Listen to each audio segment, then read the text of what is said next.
This is Outside the Round with Matt Burrill, a Raise Rowdy podcast. What's going on, guys? Welcome back to another episode of Outside the Round with me, Matt Burrill. Today, a very special guest, someone who's been in the Raise Rowdy family for a minute. We've watched her grow as a songwriter, as a young lady, as an artist. She's got a brand new EP out right now, In and Out of Love. Yeah. It's our girl, Erin. Kirby, sis, how you doing? I'm great. How are you? Doing well. Happy to have you here hanging out. Yeah. Last time you were on a podcast in the Raise Rowdy Network, it was with Nick and Kurt. Yes. It was in the guest bedroom of the house that Nick was living in at the Amber Sound. A little different nowadays. Oh, no. It looks awesome. That was a great spot, too, though. It was a cool spot. I like your little outfit you got on, too. Those are dogs or llamas or like... they're little sheep. Little sheep.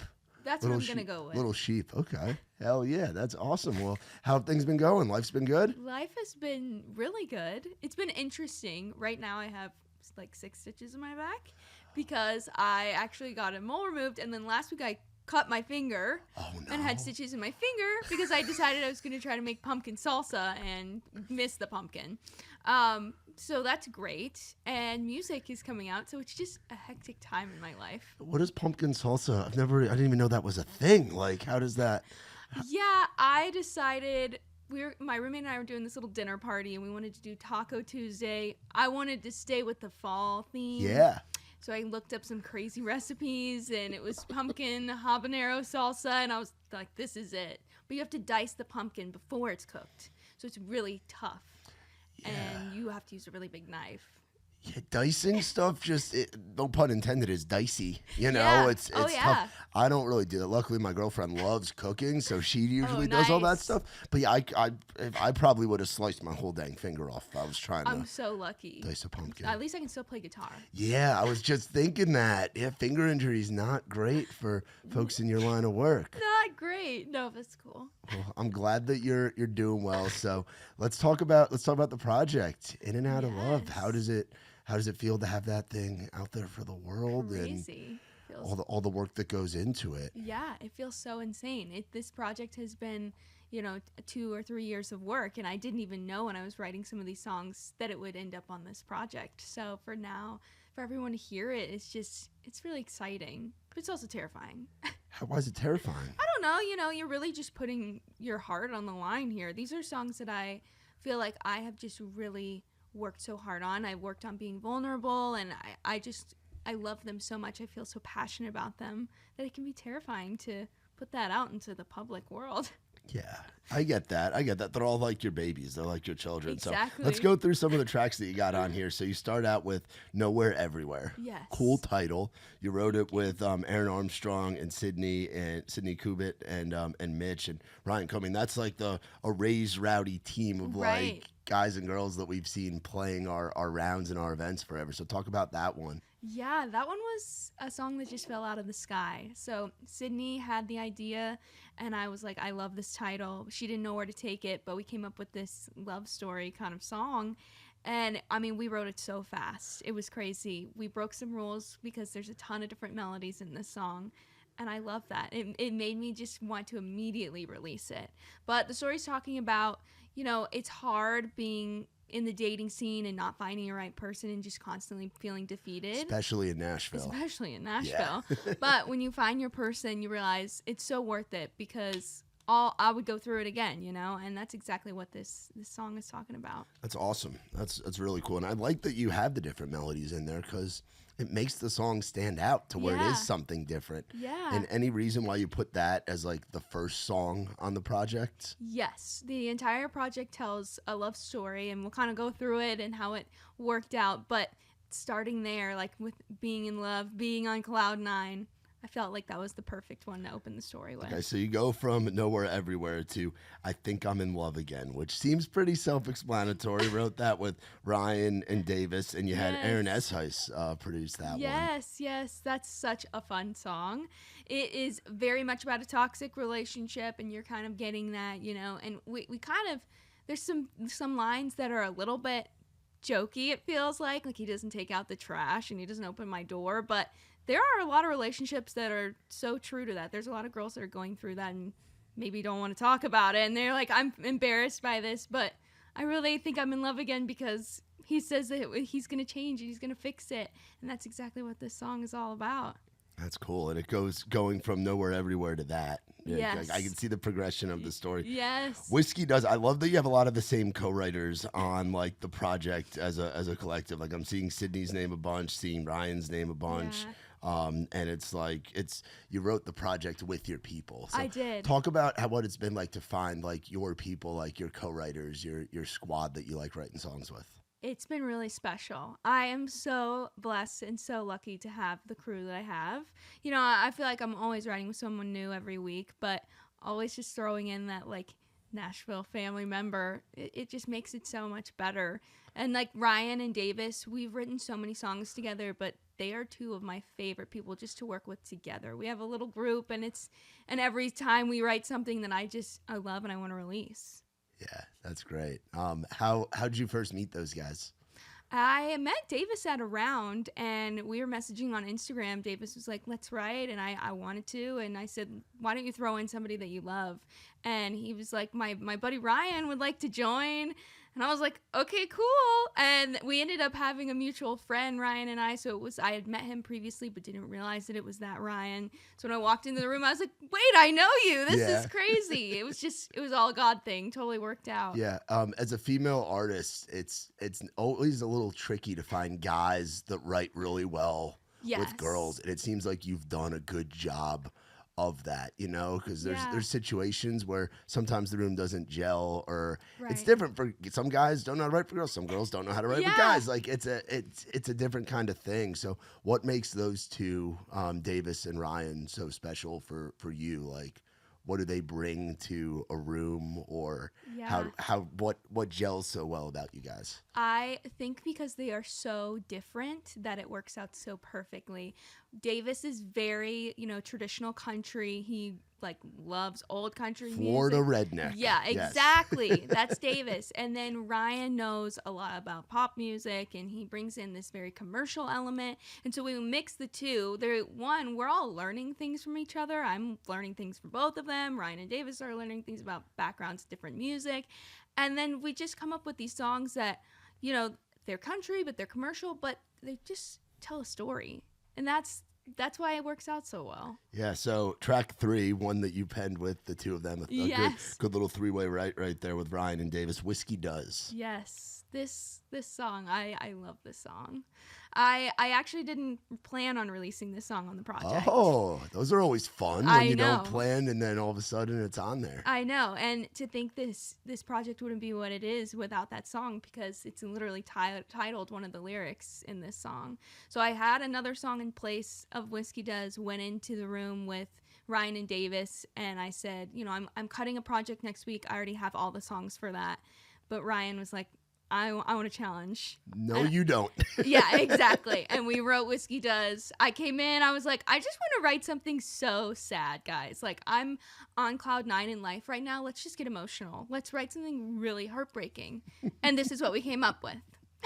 Do you enjoy writing from a place that you might not personally be in? Like telling a story versus it being like autobiographical, however the hell you say that.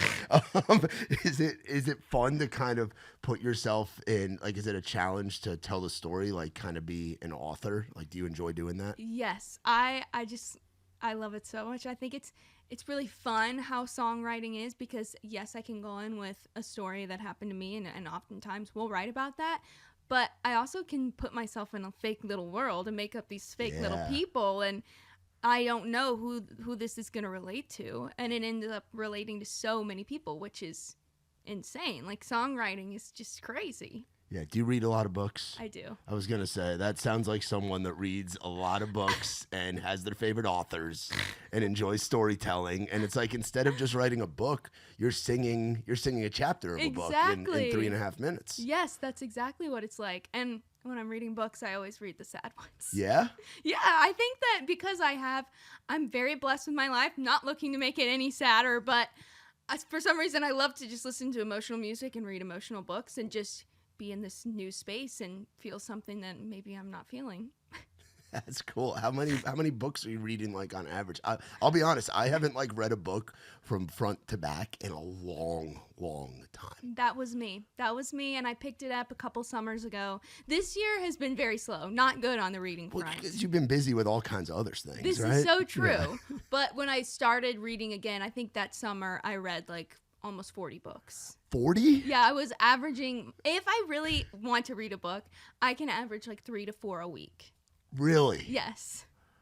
See, I watch too much TV, and I do like, I that's nuts. That's wild. I'm a little nerd. It's fine. Well, it's not a nerd, but it's like it's stories, and I'm sure that gives you inspiration as a songwriter. Totally. Like you grow as a songwriter by reading stories, and it puts new ideas and new words Yes. in your head. It inspires you in different ways. I'm Absolutely. sure. Yes, that's exactly what it does. That's wild. Yeah, my girlfriend's little girl is really into reading books right now. Oh, She's like, it's story time at night and stuff. Yeah. And it's wild. Like I forget just how big it is with people reading, and people Yeah. get really into it. Now, you have to hold like the firm copy of the book, or are you a like Kindle or read on your phone no, person? I'm a paper girl, but I don't like hardbacks because they are just like so hard to fold and Yeah. maneuver. I want to feel the book, they know. cost more too. The That's paperbacks. true. I'm saving money. Yeah. Do you go? Where do you go to get your book? Are you like on Amazon and stuff? Or are you going to like Amazon McKay's or? Barnes and Noble. I love Barnes and Noble. There aren't that many of them anymore. I know, but just like the smell of the store, I love The it. smell of the stuff. Can they make a candle or something? I mean, I'm sure there is a Barnes and Noble candle out there I need to somewhere. I find feel like that. that's a good crossover. Yeah. They used to be Paper smell. everywhere. That used to be a big deal going to Barnes and Noble as a kid. Oh yeah. I remember going and like listening to my favorite authors read my favorite little stories, and then I have books that they've signed. I still keep them. So talking about being a kid, you're from Georgia. I am. Where in Georgia are you from again? I'm from North Georgia. It's called Jasper. Okay. It's itty bitty town. Itty bitty town. Itty bitty town. Where is that in relation to the Buc-ee's of North Georgia? Because that's something you very guys are known for. close. It's Calhoun, right? Yes, that's the exit after mine that I take when I'm driving up to Nashville. So I always have to stop at Buc-ee's. Yeah, you have to. It is a sin if you drive by a Buc-ee's and you don't stop. For my years of touring, I would budget in an extra 45 minutes per trip if I knew we Yes. were passing a Buc-ee's. Yeah. Because you're with an artist and a band and a production crew, Right. and it's like everybody's gonna go in there. It's gonna take. We're gonna take time. yeah. We're gonna go inch to inch, corner to corner in Yeah. that store. Totally. It's special. Just watching the people alone is amazing. It's like Disney World in there. My favorite time, and it drives Nikki T crazy because me being from New York, I love chaos. Uh-huh. Like I like put me on, and not the chaos to where I'm on Broadway all the Right. time. I used to work down there, but to me, Buc-ee's post church in a small town. I've never tried that. Sunday at noon, and you have all the kids running around all dressed up.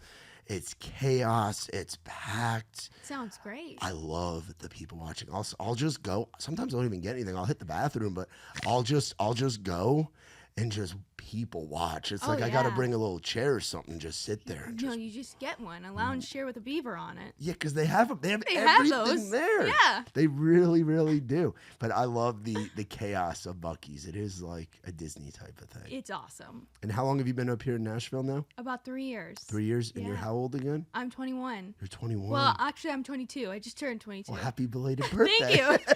That's awesome. What was it like moving up here at 18, 19, like moving up here underage? I just knew that it was where I was supposed to be. It was honestly so easy. I was very lucky. My mom traveled up with me for a little bit, and yeah, it was so easy because this is where I'm supposed to be. And it's not that far from North No, Georgia. I Like go home you're all the you're you're blessed to have like, so it's what, like 4 hours, not even? Not even. Yeah, I could probably do the drive with my eyes closed. Wow, just go down I-24. Yeah, I'm literally doing that drive all the time. I go home all the time. That's awesome. And what were your initial thoughts of like, how old were you when you first started coming up here? I think I was graduating high school when I came up here, and I loved the process of everything. I loved the songwriting process, and then I went down to Broadway, and I was like, oh, this is too much. Yeah. There's too many people here, and then it just continued to grow, and for some reason, I fell in love with it. That's awesome. Well, the town's better with having people like you in it. And Oh, thank you. how did you, because that's a challenge when you're 18, 19. Yeah. and you move here and you can't get into the bars regularly unless you're playing, you know, Right. which luckily we were able to have you playing at an early age, and I'm sure you were popping over to like the local Yeah. and the whiskey jams and the grindhouses and the different Absolutely. events. But how do you go through like making your friends and meeting people while being not having the ID to like get in the Red Door late night or something like that? This is going to sound crazy, and I don't know why this is how it worked out for me. I have met so many friends on TikTok. Really? My best friend, I met her on TikTok. It is crazy. Like, don't go meeting people on the internet that you don't know. They might not be real. Yeah. But almost all of my friends I have met on TikTok. Yeah, the internet's an interesting place for meeting people. That's actually how Nikki T and I got connected back in Really? the, it was before both of us had even moved here. Yeah. Oh, wow. It was when I was doing my thing in Jersey, Nick was doing his thing in Pittsburgh, and I was like, oh, this Ray's Rowdy thing's cool. And he was watching my college radio show and doing what I was doing. Yeah. But it's like you can literally meet people from all over the place. Yeah. And Yeah. it's like you're coming up at a time where social media has been a huge part of your career and people Absolutely. discovering you and you getting your voice, your name, your songs, your art out Yeah, there Yeah. to where you meet somebody and then you start creating together because everybody ends up moving here. Uh-huh. That's exactly it. My first song that like went viral on TikTok was Pick My Own Flowers. Yeah. Oh, yeah. And so many young girls from Nashville or that had just moved to Nashville were using the sound. And then we just started connecting like through messages or whatever. And they're like, I just moved to Nashville and I'm an independent young girl. Like we need to find a little group. Yeah. And it just kind of worked out. That's awesome. That's cool. What's it been like coming up in that age? Because it's a lot of the like the OGs like at first when TikTok became a medium, and it's like the concept of something like TikTok isn't super new because you had Vine before that, Right. and you had like Combs and Taylor Ray Holbrook and Kane Brown and so many guys coming up Yeah. in little 7-8 second videos, Right, whatever those right. were. But what's it been like to be someone who's come up in that era of like where this is one of the ways to get your music out there is through TikTok? It can be difficult, honestly. I try so hard to just have fun with it and not overthink it. I am such a granny on the inside that if I'm home, my phone is probably put away somewhere and I'm reading a book or watching Golden Girls and my hair Golden rollers. Girls, My okay. favorite show. But Very TikTok- Georgia of yeah, you to say that, by the way. I try so hard to just post what I want, you know? And I just come up with little ideas. I'm like, let me just make this video and not overthink it and post it.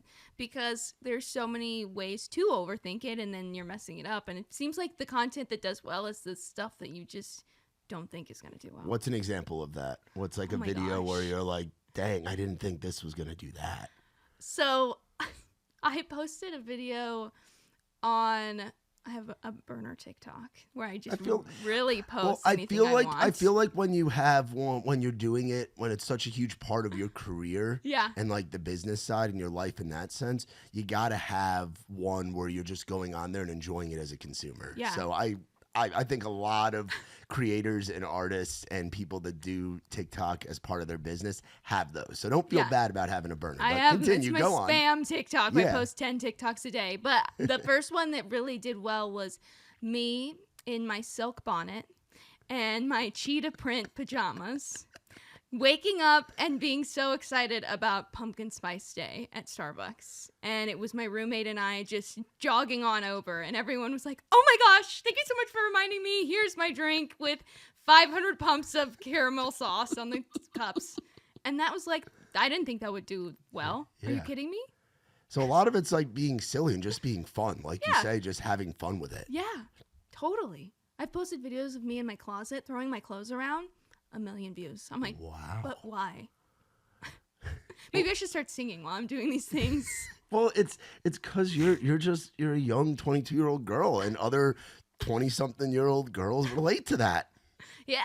right? Yeah. Like I figure I'm not a 22-year-old girl, obviously, but it's like I figure like going in and throwing clothes around in your closet's something that I guess people do. Yeah, I mean, I did it this morning, so it's me every day. It's part of my morning routine. What were your some of the initial challenges of being young and moving up here?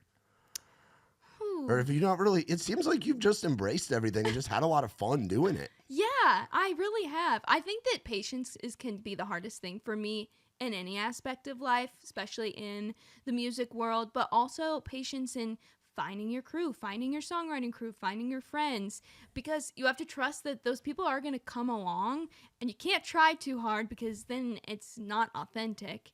So that's probably been the hardest thing, is just patience in it all. But yeah, I try so hard to just accept what's given to me, you know? Yeah, and just embracing all of it. Yes. And good people find good people. Like, so much of it is like, I think back to the guys and girls that I met when I first moved here, because I'm about to hit 7 years of being here. Oh, wow. Feel Awesome. feel like an old man. It's No. crazy.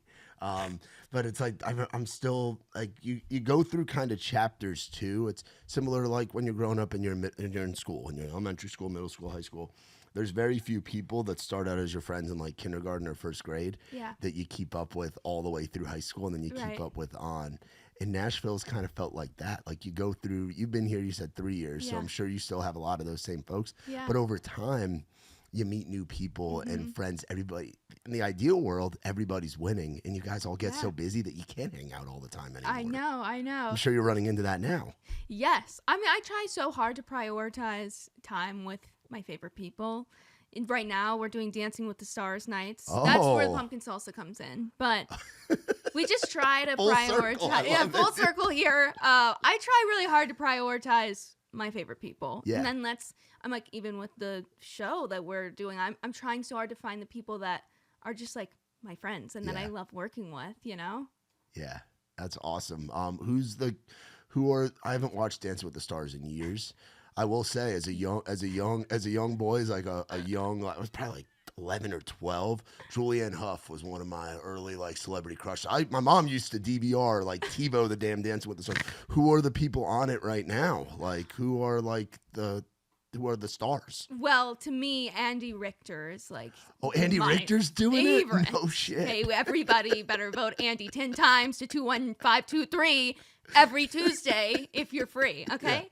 Yeah. So Andy's my favorite. Robert Irwin, he is crushing it. Alex Earl is crushing it. Jordan Childs from the gymnast from the Olympics, she's crushing the USA team. Who else is on this? Danielle Fisher, she's Topanga, you know, in Boy Meets World. I feel like I'm missing a couple people. Who am I missing here? Andy Richter's the most important one. No, really, that's all I watch, and then I'm like, okay, the show's over now. So, no, every week he always gets the lowest scores, but everyone is voting for him. But he's just staying America's sweetheart. Yes. But he's improving. He's doing a great job. He's doing so good. That's awesome. Well, I'll have to tune in and check out some of Andy's moves and stuff. Speaking of moves, the last single that you dropped of this, "Make a Move." That was really good. You like that transition? Was really good. I'm proud of myself with that. Wrote that with Andrew Beeson, Joe Clemens. I'm not too familiar with those two guys. Tell me about them one time. Oh, they are the sweetest guys in the world. It was actually a first write for all three of us. Well, yeah, I've written with Andrew, but Andrew and Joe hadn't met, and I hadn't written with Joe. But he just fit in perfectly with our little group. And I had this idea, and I came into the room with it, and we worked it up that day. And I left. I was like, yeah, so this is really good. And I really like this crew. They are amazing. Joe plays guitar like a crazy person. So I'm like, guess I'm never playing this song out live, even though it's like my favorite song I've ever written. Yeah. Thanks, Joe. And Andrew, he's just, like I said, he's a sweetheart. But we wrote this heart-wrenching song. Yeah. What's the process of putting the songs out as singles before the whole project's out? Because that was one that you had just released. That was like the last single to come out before the project. Yeah. What's like your selection process, and how does it work with? Because now you've got a team. You've got some good folks in your corner. Two of them sitting right over there. What's the process of that for you? Of how does an artist choose what's a single, what's not?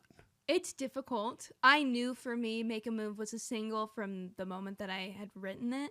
And then it like fit so perfectly with the project. I was like, this is a no-brainer. We got to do the single, and then we got to put it on the project. With Nowhere Everywhere, I loved that it had a little bit of a tempo and that it was the beginning of the story. So I felt like that was the one that needed to be singled first. Put chapter 1 out first. Right. But if I could, I'd probably single all of them and then release them as a project again.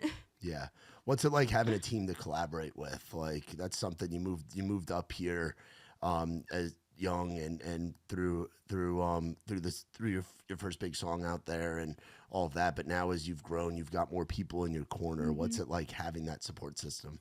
I'm so blessed. I have people that let me be me and let me participate in every little decision. And I talk to so many artists, and not everyone has that. I'm so lucky to have a team that sees the vision, supports the vision, and they're going to do anything to make sure that it happens the right way. Yeah, I always like to tell people, and again, I'm not an artist or a musician or a songwriter or a producer. I'm just somebody that likes listening to music and telling people about it. But I always say that, like, as an artist, you're the CEO of your business. Yeah. Like, the business is Erin Kirby, Yeah. and you're the boss, and you bring in people to work with you and help you run your business. So being able to have that say and have that control, so dang important. It's so important. Absolutely.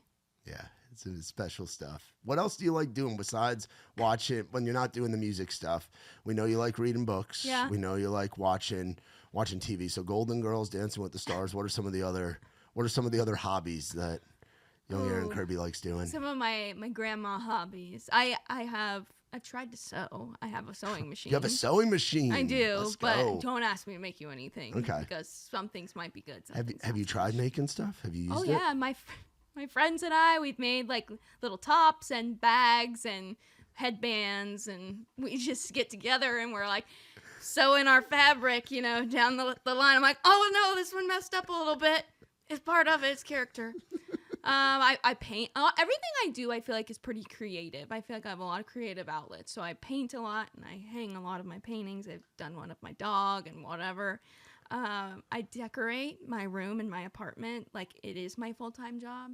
I love shopping, love thrifting, love hunting and gathering. Do you seasonally decorate? Oh, yeah. So right now we're in spooky season. No, we're past it's Christmas already. You're in Christmas already? Oh, yeah, it's Christmas. We're there. We're there. When did the switch flip for Christmas? Before Halloween. Wow. Week of Halloween. Just okay. Forget Halloween, honestly. Like, straight to Christmas. We just need it in our hearts. I got a fun doing Christmas early story. And I'm not talking like Christmas. Actually, we did do it at Christmas in July, but the last radio station I worked at back in New Jersey, it was called Magic 98.3. It was today's hits, yesterday's favorites, Magic 98.3. But it would switch to Jersey's Christmas station. And the years I was there, I mean, it's been like 7 years since I've been there, but we every year would start switching to Christmas earlier and earlier and earlier. Praise and God. Then we'd be 24-hour Christmas. We started switching the last year I was there. We were flipping the switch. It was like a big deal. Like, it'd be a big moment. They'd say like over the air, oh, we're gonna press the button. It's gonna be Christmas. When really it's just like program it, whatever. Yeah. But like we would switch like before Black Friday. Oh, well, that seems really late. That seems late. And then I think now they're like around Halloween. Like, yeah, that's how it should be. I'm driving everywhere. Everywhere I go, it might be 80 degrees out still right now, but in my mind, it's snowing. what are your favorite Christmas songs? Oh, have we put out a Christmas song? I have not put out a Christmas song. I feel like that's on the horizon. Miss Christmas over here. Miss Christmas. Love that. My new nickname. That's my new artist name, actually. It's Miss Christmas. Introduce you as that at with the local. no Christmas songs. Yeah. Stream in and out of love. Yeah. My favorite Christmas song, I don't know, because I love so many of them. Honestly, like Frosty the Snowman and just the classics. Yeah, the classics. Love Last Christmas. That's probably one that I really enjoy covering. Have you ever heard of, what is it? I think it's like the Wham Challenge or something. You try to go the whole Christmas season without hearing, No. what's the Wham song? Is it This Christmas? Forget the one. Dun dun dun dun. It's a big Yes, like I know annoying which one, but catchy Christmas right now song. my brain is not wanting to work. I have friends that do that, and it's like a challenge I've already of failed. trying to go through the season of not hearing that song on the radio or in a store. Like trying to avoid it, and I feel like every year I've known some people that make it to like Christmas Eve, and then they lose. How do you do that? Like going into a store? You just got to be always selective. playing. You're playing with fire. It's Yeah, like you're just like dropping all your things and Christmas leaving. Christmas song roulette. You know, like you just got to be careful. You're chancing it. You know, That's crazy. That's crazy. Yeah, it's wild, but I'm glad to know we're in. So then, do you do like extended Christmas where you'll keep the stuff up for a little while? Not too You long. go past New Year's, Just a little bit. Yeah. just a little bit, Just a little and then we're into Valentine's Day. I guess so. Yeah, but I guess I don't really decorate. Well, I might. I have a lot of like dish towels and things that I put out that I have Easter ones. And, Okay. Yeah. 4th of July. No, I should do 4th of July. I was gonna say you got to go to like a Home Goods or a Michaels and just start collecting all this I stuff. mean, I wear enough red, white, and blue that Yes, I think yeah, I'm just that like is true. permanently That is 4th true. of July That is true. decorating. What were you like growing up? How was growing up in North Georgia for you? Oh, it was wonderful. It was so good. I love being outside, and every picture of me as like a little child I have dirt somewhere on me. Like I'm just always outside. And Yeah. But then I told my mom I wanted to do a pageant, and she was like, "Are you sure you want to do a pageant? Like you're gonna have to paint your fingernails." And I was like, "It's fine. I'll work for a Saturday. Like that's fine." And that was my alter ego, Saturday pageant Erin, and then I was right back outside. That's awesome. Did you play sports and stuff growing up? I played a little bit of golf, but I Okay. gave it up for music. Do you still golf at all? No. Have you tried like going to Top Golf or anything? I have. I think it's very peaceful. I love like going and golfing and Top Golf or whatever, but I'm just so bad at it now that Oh, well, it's heartbreaking. well, if you played it growing up and you say that you're bad at it, you're still probably better than the average I don't think guy or so. girl hitting. I don't think so. Maybe. What year did you give it up? How old were you when I you was stopped pretty doing it? young, like 10 or 11. Okay. Yeah, I was pretty young. Yeah. I was going to say, you got to get out in the golf. There's a lot of golf courses out here. I know. And there's a lot of like affordable golf courses too. Nashville's a great place for like $30 rounds of golf. I need to bring my clubs back. They're That's what still I'm at home. saying. Get out there. You should get Ryan and Davis, like get your homies out Oh on my the course. gosh. Now that's some content Yeah, right that there. is some content. Demo jail on the golf cart. Oh my gosh. Sounds crazy. I was going to say TikTok would not know what to do. No. You just like get your rage out. Just, all the songwriting. Talk about these terrible sessions. No, I'm just kidding. No. Or you guys write a song while you're in the damn golf cart, but that's cool. Where's some of your favorite places to go in town? Oh my gosh. Like all the thrift stores everywhere. All right, what's your favorite one? Because Oh, I there's a can't lot give of them. that out. I have to gatekeep it a little bit. What do you mean you have to gatekeep We it? gotta gatekeep the best thrift store. There's enough of them. People know. Well, we'll just let them find Is it Ugly Duckling's a vintage one? That's in Donaldson. That doesn't really count because vintage is where stuff costs a lot of money. Thrifting Right. is where it's affordable. Right. Yeah. Are we talking like Goodwills and things like that? Goodwills are good. Yeah. I have one that I go to that's like the best. But though. you're talking like thrifting, not quite. Goodwill, I feel like is commercial thrifting. No, I love Goodwill. It's great. Okay. I gotta gatekeep my thrifting. Have you been to the one in White House? No. There's Tennessee Flea. I need and to it's- like drive. There's a lot. of town. There's if you go like north of town, like Goodlettsville and Lighthouse and all those areas. Okay. There's a ton of them. Okay. My girlfriend loves doing it, so Oh. there's a bunch of them that I've been through. And you always got to get little toys for little Charlotte, her Oh, little of girl. course. So it's wild. And then closing out the project, regretting you. Yes. Is that a real story or is that in Erin's fictional land? That's in Erin's fictional land. Okay. I was never engaged. So Okay. it's Erin's fictional land.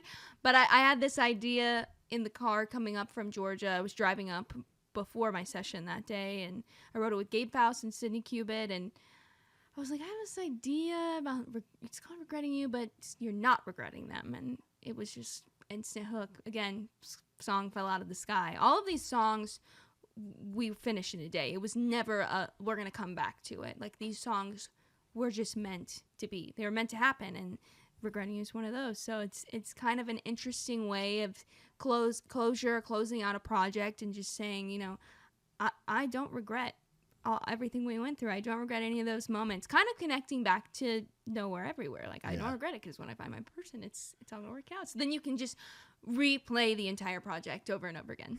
You don't have to go to another project. I'm just kidding. That's perfect. Talk about calling your stuff Adele country.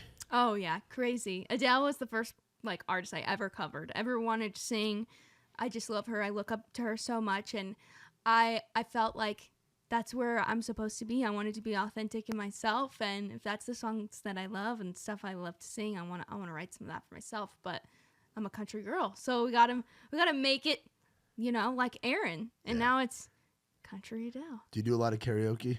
Oh, I used to. So Adele karaoke, I'm imagining. Oh yeah, that was me. Like rolling in the deep kind of stuff? Yes, that was the first song I ever sang at a pageant. And I went to karaoke on like Wednesdays or Thursdays to practice my song, and Saturday I'm on the pageant stage doing my routine in my sparkly dress. Well, if you're not home already for the holidays and for Christmas, if you're going home, December 8th, we're having our Raise Rowdy Christmas party at the Rusty Nail. It's the most. Okay. Invite goes for these two as well. Awesome. Everybody's invited. It's an open invite.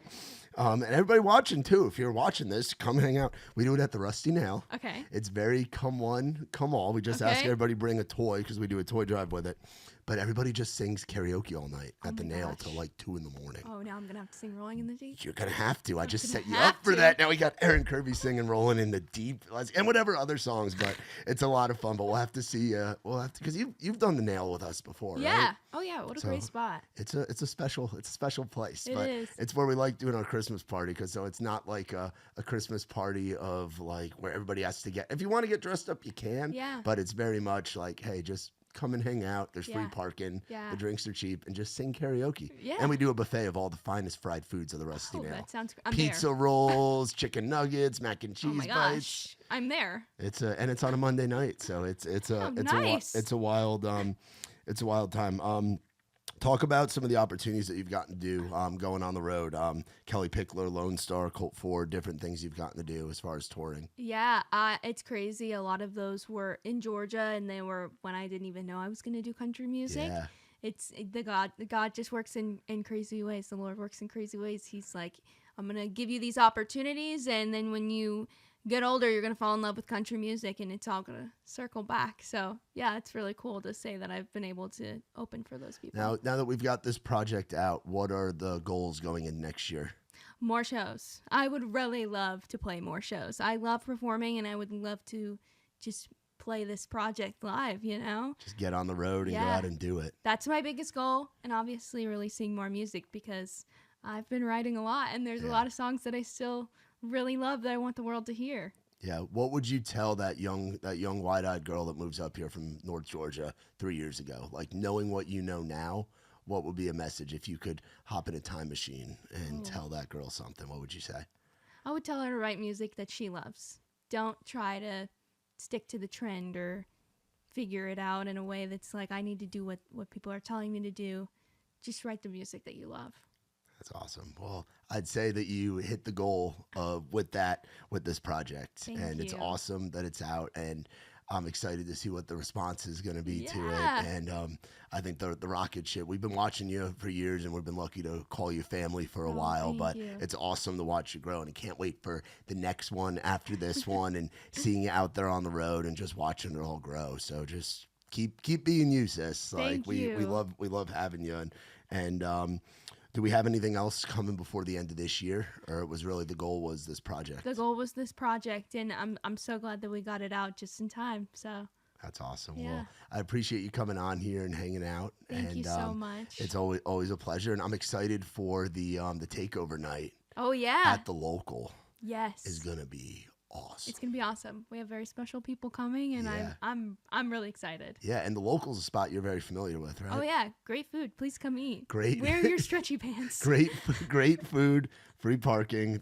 There's a lot of we'll have copious amounts of Surfside there, and it's felt like. Have you been to one of our things over there yet? Because we just moved No, over not there. yet. So it feels like what Old Live Oak used to feel like for Oh, us, like we how love it was that. like the scene was over there, and it's Yeah. just this energy. Mhm. So I'm very excited to be collabing on a night with you. Oh, I'm like, so excited. We're super stoked, and can't wait for folks to come out. Yeah, I'm so excited. Thank you so much. Hey, dude, anytime we can put your name beside Raise Rowdy, we are always down, sis. Seriously, thank like you. your family, and Oh, you always thank have been, you. and you always will be in anything we can ever do. Oh, and thank you.